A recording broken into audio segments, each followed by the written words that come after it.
can, or interviewing the best they can. They're really investing a lot more in the process because the competition is also, and because the competition is also that you really have to prepare at the same level and intensity as the sort of the other top quality candidates are. Gotcha. And finally, any advice to entrepreneurs going down this path specifically? I think for entrepreneurs, I think there are two factors that really business schools really appreciate, and I think one of them is entrepreneurship, and the other one is sort of like international experience.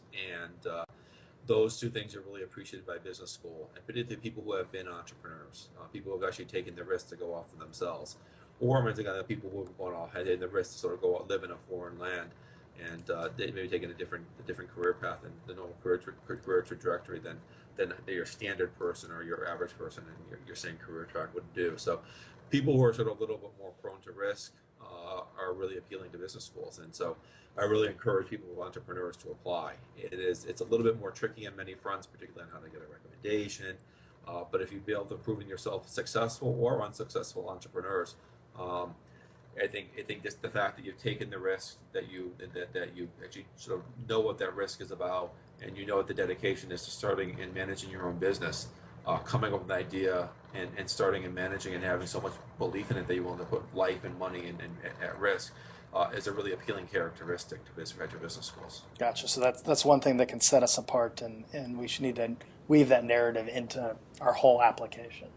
Yes, you need to really highlight even if it's, I mean, if it's successful, great. Even if it's unsuccessful, it's great too. And because you took the risk and you understand what the risk is about. You're not a person who's lived their entire life in the safety zone and then presenting that they're an entrepreneur. It makes it a little bit more. It makes it harder for admissions people to really believe that that's really truthful and they're telling the truth in the application, not just sort of giving a lip service. Right. Yeah. Maybe projecting a dream, not maybe something that they'll really put into I don't. reality. I don't even think it's a dream. I think it's a sort of somebody told them that entrepreneurship sells in business school admissions. I think they read the wrong book, or they read last year's version, Yeah. or they're getting, as we see oftentimes, getting really bad advice from people. Bad advice can really hurt you. Yeah. So it's the real deal in the application process if you're the real deal, not if you're Yes, just yes, and it's fine if you're a corporate person, you want to be an entrepreneur. That's fine. You just have to make sure it's believable. It's believable. But if you're a totally risk averse person, also you're talking about going to a foreign land and starting a business, it's kind of an unbelievable stretch. Yeah. Yeah. Well, great. This has been awesome. So where can our viewers find Manhattan Review or you Well, online?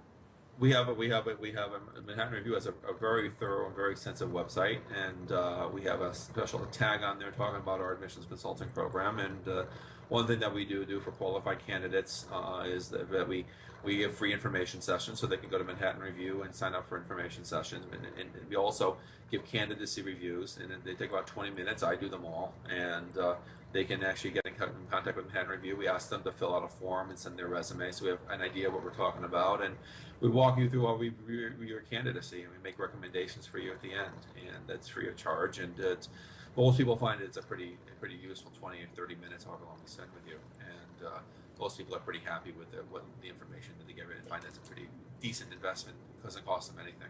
Yeah, I'll put those links in the show notes.